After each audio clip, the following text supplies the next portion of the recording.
Oi, pessoal, bem-vindos a mais um episódio do Você Pode. Hoje a gente recebe um convidado cuja história pessoal se transformou em um legado de amor, acolhimento e inclusão. Francisco Sogari é um jornalista, pai, fundador do Instituto Gabi e há mais de 2 décadas atua no atendimento e encaminhamento de PCDs e autistas de baixa renda. Tudo começou com uma dor imensa, a perda de sua filha Gabi, vítima de um acidente causado por um motorista embriagado. Mas dessa dor nasceu um dos projetos sociais mais importantes da Zona Sul de São Paulo. Francisco, uma honra enorme ter você aqui falando com a gente, contando um pouquinho da sua história, como nasceu o Instituto Gabi, e é curioso, né? A gente estava falando agora há pouco, a nossa conexão foi de vida, porque eu não conhecia o Instituto Gabi.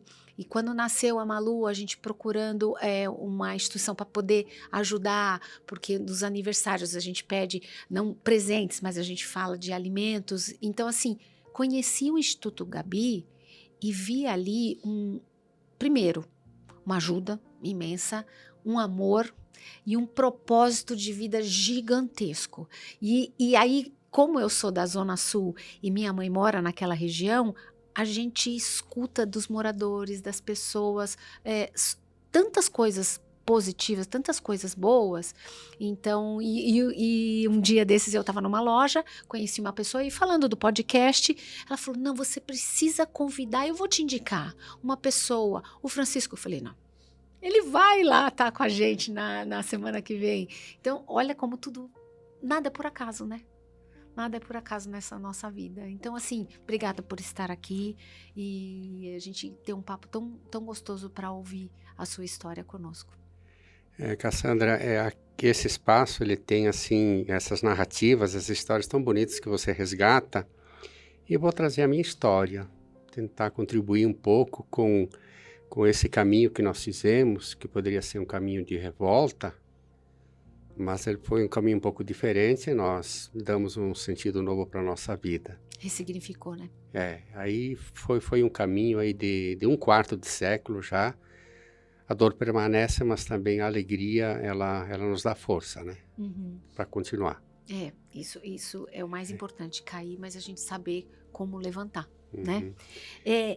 Então, mas conta um pouquinho mais como surgiu o Instituto Gabi e o que ele representa hoje para você e para sua família. Eu convidaria assim a quem nos acompanha para fazermos uma incursão, voltarmos um pouco ao tempo, o ano de 2001. 2001, eu pergunto assim, você que nos ouve, aonde você estava, o que você fazia? No ano dos atentados, no ano em que o colega Tim Lopes também foi assassinado. Então foi nesse ano, em 2001, que no final de tarde eu e minha esposa nos preparávamos para levar a minha filha no dia seguinte da pré-escola para a primeira série. Todo aquele ritual bonito, né, de uma criança que sonha. Mudando o ciclo. Exatamente. Aí nós fomos no mercado ali próximo para comprar o lanche dela da semana. E aí, assim, eu lembro que nós encontramos um morador em situação de rua que pediu um alimento. E nós combinamos com ela. Eu falei, filha, vamos comprar algo que é melhor do que dar dinheiro. Aí fomos, mas ela não conseguiu entregar o alimento. Que o motorista embriagado arrancou ela dos meus braços, com o farol fechado, porque não era eu que estava segurando, e sim ela. E aí não houve tempo, né, de reação. E aí aquilo foi uma encruzilhada, Cassandra, uma encruzilhada assim que na relação pai e filho é difícil de dimensionar. Ou nos revoltávamos contra a vida, porque no dia seguinte ela já não estava mais com a gente, ou buscávamos um caminho, né, fazermos assim uma opção de vida. E como nós já tínhamos uma trajetória de ajudar as pessoas, de fazer trabalho social, nós decidimos criar um projeto social em memória dela. E aí começamos um longo caminho. Não foi um passe de mágica, foi uma transformação assim que ainda hoje ela é um cálice muito amargo. As pessoas até falavam, olha, nós estamos aqui para te ajudar. eu lembro que uma amiga nossa dizia, sim, a gente vai ajudar você a levantar esse cálice, só que quem vai beber vai ser você. Mas conseguimos encontrar força em Deus, em quem nós confiamos muito, e na solidariedade dos amigos. Rede de apoio, né? Buscamos, e aí começamos um trabalho numa garagem, com um casal de musicoterapeutas, fazer um trabalho de inclusão, né? Isso foi na sequência, quando que... Em maio, uns 3 meses depois. 3 meses após. 3 meses depois, né? Nós começamos assim, aí uma semente, uma célula, sem sabermos no que isso aconteceria. E aí o tempo foi nos mostrando que o caminho era esse, de acolher pessoas que não têm acesso a uma terapia, seja ela uma terapia particular, que ela é muito cara, ou no serviço público, que não dá conta. Então, nós identificamos esse gap aí e começamos um trabalho. Foi aí que nasceu, então, o Instituto Gabi, em memória da nossa filha, que nos deixou há 25 anos. Nossa, quase. 3 meses depois da perda. É nobre demais isso. Eu me colocando num lugar que não é nem perto do que você passou, 3 meses depois, ressignificar a vida de uma maneira tão profunda. Foi um começo, como eu comentei, né? Não foi assim algo, assim, um passe de mágica rápido. Nós começamos um caminho, tentando... eu tenho outro filho, que na época eu tinha 2 anos, então ele ia conosco.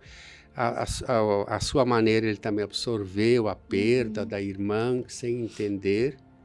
Eu lembro que assim, ele nos via, assim, às vezes na frente do espelho, dentro do quarto chorando, e ele assim, do jeito dele, ele acabou, assim, absorvendo esse momento de luto, né? Então, nós começamos um caminho que, aos poucos, foi nos mostrando que seria uma opção de vida mesmo, né? E que até hoje nós continuamos com esse propósito. E que propósito bonito, porque eu falo, eu sou grata à questão da condição financeira, né? Quantas famílias não podem ter uma ajuda, uma rede de apoio, e o trabalho que vocês fazem é lindo demais. Tem que conhecer o Instituto Gabi para ver o papel, o quanto isso ajuda, como é importante naquela região e o quanto colabora com a comunidade, com todos. Eu costumo falar assim que essa realidade, né, do acesso aos recursos, o acesso à informação é determinante na vida de uma família. Sim. E nós vemos quantas dessas famílias que fazem uma verdadeira peregrinação por instituições que deveriam acolhê-las. Algumas delas falam assim, a nossa cota de gratuidade já está preenchida, o nosso convênio público prevê um per capita de X e já não temos mais vagas, e as clínicas particulares são muito caras, então eles acabam encontrando uma porta aberta em nossa instituição, e nós tentamos fazer aquilo que é possível, porque tudo passa pelo recurso. Felizmente ou infelizmente, o dinheiro é que determina muitas coisas, né? Então, assim, à medida que nós vamos, assim, conseguindo, a gente vai acolhendo e trazendo, assim, uma perspectiva de vida para essas famílias. Buscando, assim, que elas sejam sujeitos, né, da sua história, da sua...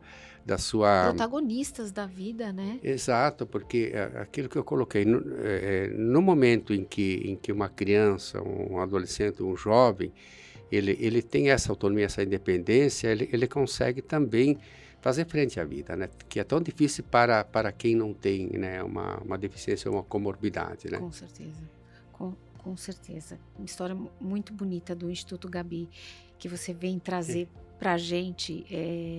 Só quem conhece ali, e eu convido, né, as pessoas a conhecerem, vão entender o que isso significa para vocês e para todos nós. Por que vocês escolheram atuar com PCDs e autistas de baixa renda?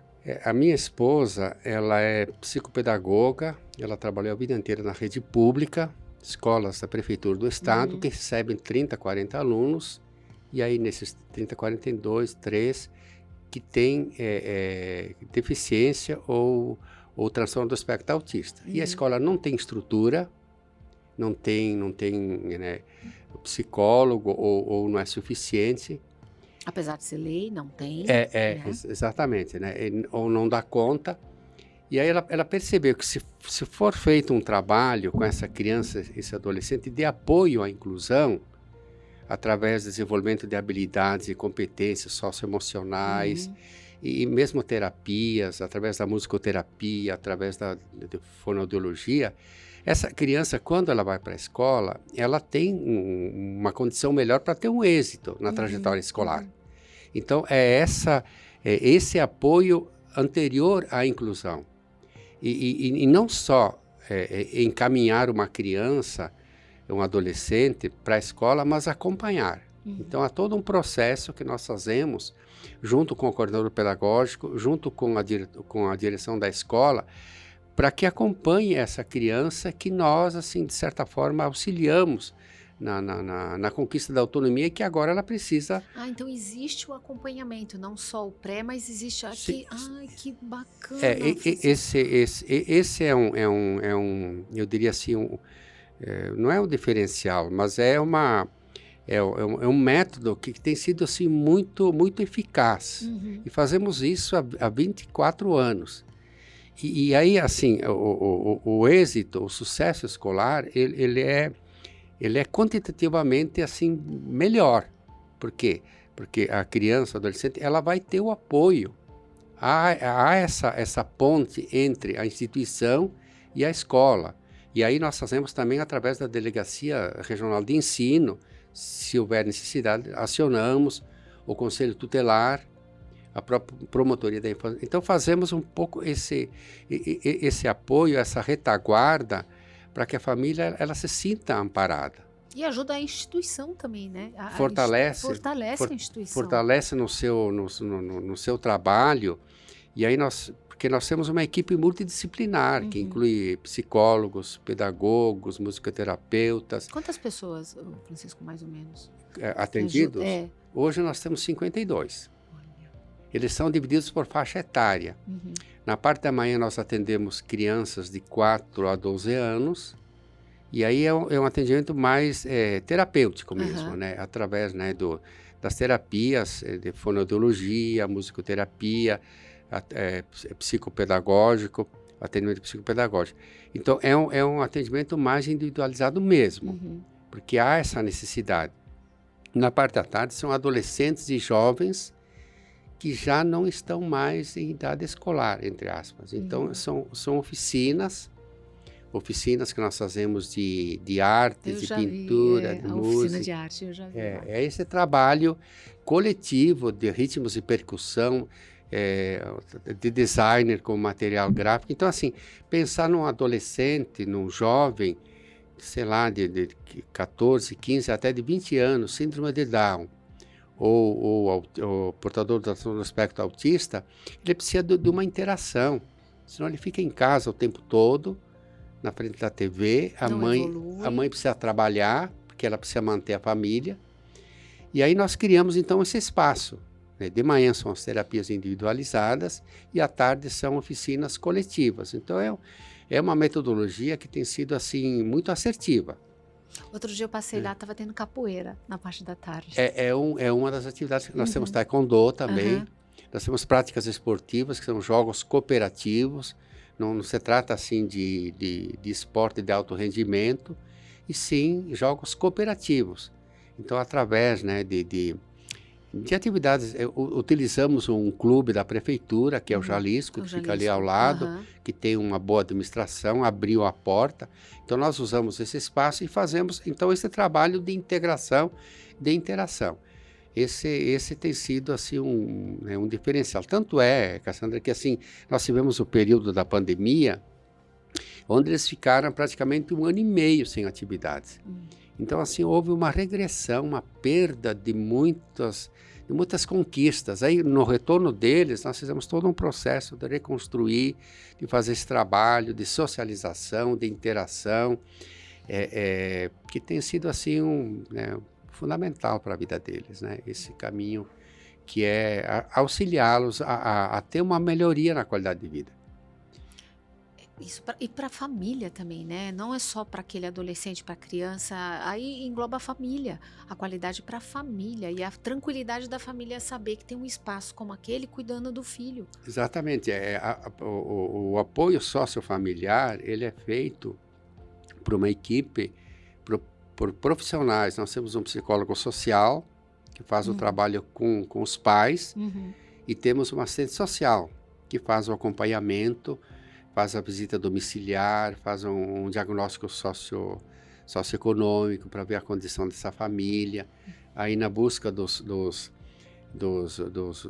direitos, né, do benefício continuado, do transporte especial que ele tem direito, a curatela. Nós temos um advogado que faz esse processo, a doutora Cláudia, ela consegue a curatela, que é aquele instrumento importantíssimo na vida dessa... Então, porque muitas famílias não sabem dos direitos que têm, né? Que têm os direitos. Então, as pessoas não sabem, muitas famílias não buscam essa informação. Então, é importante falar também, ter esse apoio. Isso que eu comentava, né? O acesso à informação, ele é um fator de conquista de autonomia e oportunidades, né? É claro que a situação socioeconômica, só a informação não basta, é preciso recurso também. Mas aí desenvolvemos um trabalho, inclusive com oficinas, nós temos um projeto chamado Mães Artesãs. Então elas aprendem a desenvolver trabalhos manuais, produtos autorais. Tem uma mãe, a Ivone, que é a mãe do Matheus, que ela desenvolveu uma marca de chinelos customizados, mas assim, com uma qualidade que eu diria assim, de expor em shopping na Rua Augusta e assim por diante, porque é qualidade, esses chinelos assim personalizados né, realmente que tem um valor agregado. Então nós desenvolvemos esse processo de apoio sociofamiliar que vai desde a terapia de grupo, onde a assistente social e a psicóloga social, elas se reúnem, aí fazem aquela troca de experiência. Como é que é a minha vida de lidar como mãe atípica, lidar com filho especial, como é que é a minha rotina? E aí ela vai auxiliando. E também nesse processo de complemento de renda. Porque nós atendemos famílias em situação de vulnerabilidade social. Eu imagino. Então, assim, elas precisam de uma alternativa de renda. Elas têm... A maioria delas tem um benefício, mas não é suficiente. E depois tem todo um processo de inclusão, além da escola, a inclusão no mercado de trabalho, que podemos até explicitar melhor, né? Mas e como vocês mantêm financeiramente? Quais são os desafios que devo acreditar que tem muitos, né? Nessa questão financeira? O maior desafio, novamente, ele passa pelos recursos, né? Então, à medida que nós conseguimos, assim, recursos, nós vamos aumentando a capacidade de atendimento, aumentamos a equipe. E como que nós mantemos, então, essa equipe? Então, durante 18 anos, nós tivemos um convênio público com a Prefeitura de São Paulo. Era um termo de parceria renovável a cada 4 anos. A pandemia desfez isso de uma maneira unilateral. A Prefeitura cancelou o convênio. No momento em que era até muito difícil, né, nós nos articularmos e reagirmos, né, porque estava todo mundo sem saber o que estava acontecendo. E aí, assim... Mas talvez o momento mais importante de retomada se rompe. Exatamente, E, ao mesmo tempo, foi um grande desafio aquilo que o mercado fala, né? Não colocar os seus ovos numa bandeja só, né? Buscar outras alternativas. Então, a gente foi à luta. Ter criatividade e vamos para a luta. Buscar formas de sobrevivência. Aí nós criamos alguns projetos, criamos um projeto chamado Sócio Patrocinador, com uma plataforma onde as pessoas fazem uma contribuição espontânea, né? Recorrente. A gente tem um sistema muito seguro, né? Com proteção de dados. Nós criamos o programa da Nota Fiscal Paulista e nós criamos um bazar social que tem sido a nossa âncora aí que sustenta. E aí o bazar é importante? Tem um percentual importante? É fundamental. Saber, porque a gente sempre está colaborando. É a nossa principal fonte de renda. Nós doamos muitos materiais que recebemos. Doamos muito, principalmente aqueles itens que são fundamentais para a população de rua, que são cobertores, que é roupa de frio. Então, tudo isso nós doamos. Mas o restante vai pro bazar. Então, hoje nós temos um imóvel alugado no bairro que dá uma receita muito importante. Então, assim, resumindo, Nota Fiscal Paulista, nós temos o sócio patrocinador Bazar e aí aprendemos um caminho que são as emendas parlamentares, que é aquele recurso público que só no Brasil é que tem sido assim, objeto aí de muita polêmica, né?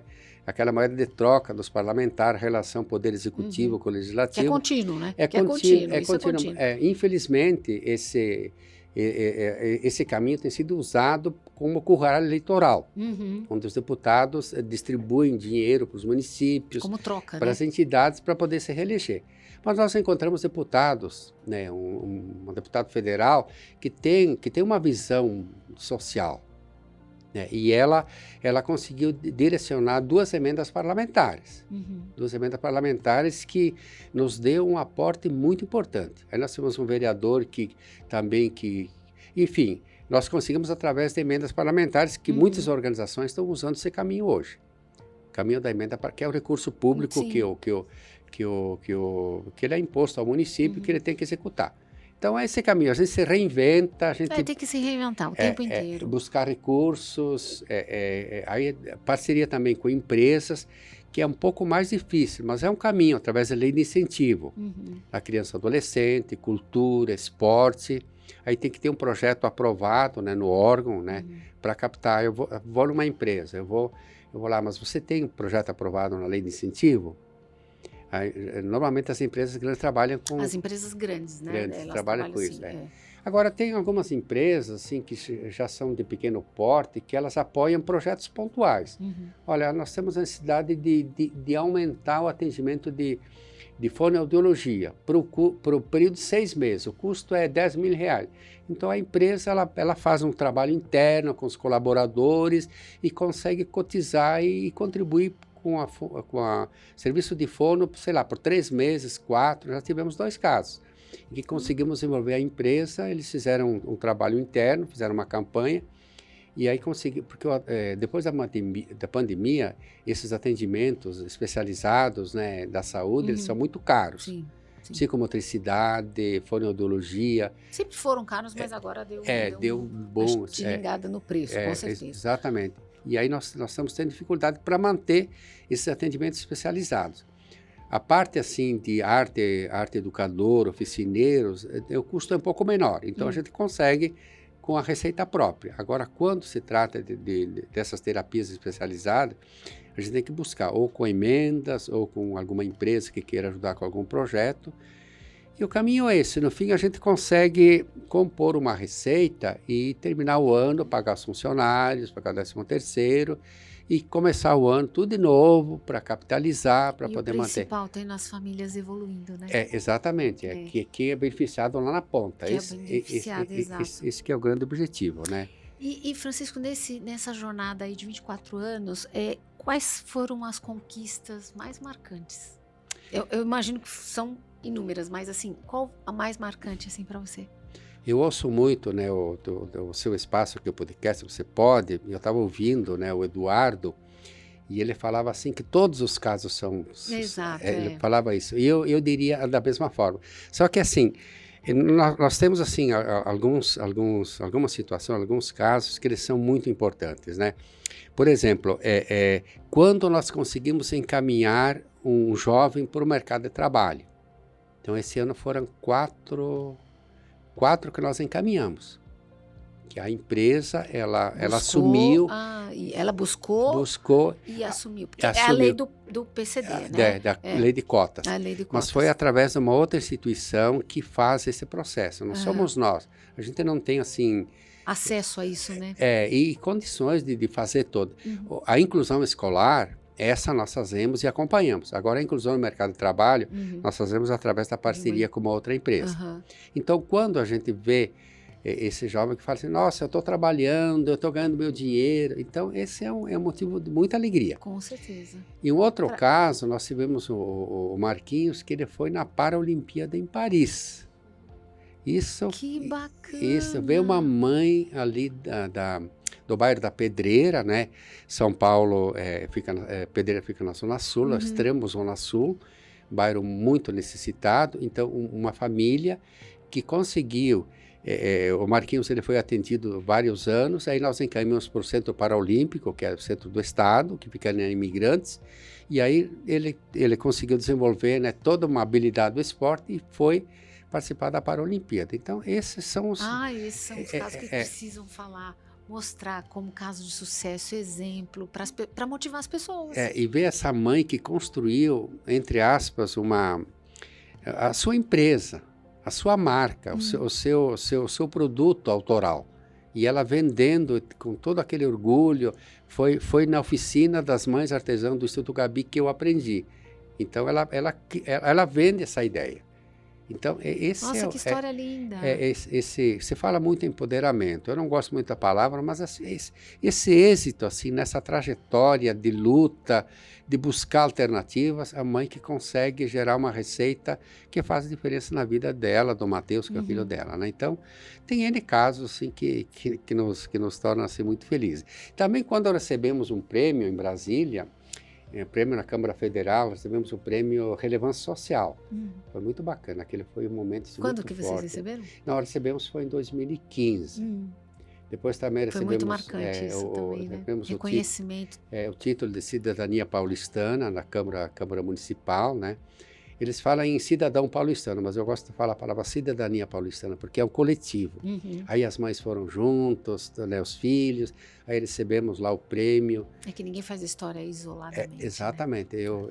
Eu creditei esse prêmio de cidadão paulistano, porque eu não sou de São Paulo, ao coletivo. Então eu chamo... E depois nós integramos também o Marco da Paz, da Associação Comercial de São Paulo.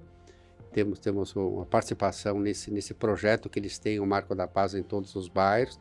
Lá no nosso bairro nós fazemos parte, lá está o nome Instituto Gabi, no Marco da Paz, lá próximo do metrô, o Jabaquara, fica na Zona Sul. Né? É desafiador, mas muitas conquistas também, né, Francisco? É um caminho, assim, que eu costumo falar. Eu vou até sábado de meio-dia, aí sábado à tarde, domingo eu descanso. Descansa. Mas é de segunda a sábado de meio-dia. Mas aí, falando dessa jornada de 24 anos, o que você espera para os próximos 25 anos? Olha, o que nós queremos tentar olhar o cenário de 2001, que eu comecei falando, né? A inclusão, ela ainda estava muito, eu não vou usar a palavra tímida, né? Mas era um processo ainda muito incipiente. Não se falava tanto, né? Não havia não toda se divulgava tanto. Hoje já vemos muitos avanços. Então, o que eu vejo é que, assim, que a gente consiga contribuir, ser uma referência, dizer, olha, é possível fazer uma política pública de atendimento a essas pessoas, seja com recurso público, recurso privado. Então, eu sonho, assim, ao chegar aos 25 anos, né, que já estamos próximos, de termos assim, essa experiência, essa referência na construção de uma política pública. Isso é natural, né? Não precisa você falar tanto, solicitar tanto, ser natural para as pessoas, para a comunidade, na política. Que não houvesse necessidade de reivindicação, exato, de mobilização, exato, que fosse... de lei, de obrigatoriedade de cota, que seja natural. Esse mundo ideal... Esse é o mundo ideal, né? Esse é o mundo ideal. Eu, como mãe atípica, poder sonhar com isso também, né? Mas, enfim. Mas assim, eu acho que o mundo ele é movido por sonhos, né? Quando a gente sonha sozinho, é um sonho, né? Agora, quando o sonho é coletivo, ele tem a força, a força de virar realidade. Minha esposa sempre fala isso. É verdade. Sonho que você sonha só é mera ilusão. Pode ser ilusão, agora sonhado junto ele pode virar realidade, né? E, Francisco, quais os canais as pessoas podem usar para conhecer, visitar e apoiar o trabalho que vocês fazem? Nós temos canais de comunicação onde nós refletimos, né, o nosso trabalho, levamos, né, eu como jornalista. Então, o nosso principal meio de comunicação é o Instagram, uma rede social que conseguimos. Nós temos o nosso site, claro, que é um site institucional, permanente, de consulta, de acesso. O Instagram, que é mais para conhecer a dinâmica do dia a dia. Então, é Instituto Gabi Oficial. o nosso, Uhum. @Instituto Gabi Oficial. Uhum. E o site é institutogabi.org.br. Uhum. Mas se fizer qualquer busca, né, num buscador Já ali, já consegue. consegue só buscar Instituto Gabi, que já aparece. E me veio algo novo aqui, se você permitir. Qualquer dia desse eu posso visitar, que eu já visito, né? Mas eu posso visitar, a gente fazer uma filmagem e postar no canal? A gente pode fazer isso? É o que funciona hoje, né? Então, exato, isso me veio agora, de repente Vamos visitar. fazer. Se você permitir, Vamos, vai ser o maior prazer para mim. vamos fazer a continuidade, ali Isso. a imersão no processo. Nós utilizamos também o LinkedIn. O LinkedIn, eu, por ser jornalista, eu prezo muito o LinkedIn. Uhum. E trabalho muito com marketing de conteúdo, Uhum. ou seja, eu não vou vender um produto, eu vou contar uma história real, e aí, a partir disso, olha, você quer conhecer o instituto que faz esse trabalho? Então, são esses canais. O Instagram, @Instituto Gabi Oficial, site institutogabi.org.br e LinkedIn também Instituto Gabi. Mas sabe você que a história não parou aqui mesmo, não. A gente vai conectar cada vez mais o Você Pode pertencimento com o Instituto Gabi. Aqui Podemos, você tem a minha promessa. não, é importante, e aí eu trago aqui, eu venho com algumas mães, né, uma mãe que possa contar um pouco a sua história, a sua trajetória, né, para mostrar um pouco como é feito esse trabalho. Com certeza. Estarei aqui. A gente vai conectar muitas vezes ainda, Francisco. E para a gente terminar, para quem vive essa dor grande e ainda não sabe como transformá-la em algo positivo, que mensagem que você deixaria? Nesse mundo, nenhuma folha se move sem o consentimento de Deus, né? Tudo que está nesse mundo é Deus que permite. E ao mesmo tempo, Deus permite o livre-arbítrio. Que o motorista embriagado tire a vida de uma pessoa, que uma arma tire a vida de uma outra. E aí, assim, a revolta não é um caminho melhor. Como eu coloquei, a perda de um filho é um cálice muito amargo. Mas quando nós encontramos um sentido novo para a vida, principalmente quando eu olhava para outro meu filho que tinha 2 anos, eu falava assim, a vida tem que continuar, porque eu tenho outro filho. Hoje ele é um advogado. Uhum. Então eu acreditei muito. Abraçamos a causa, mas abraçamos o filho junto. E a minha esposa.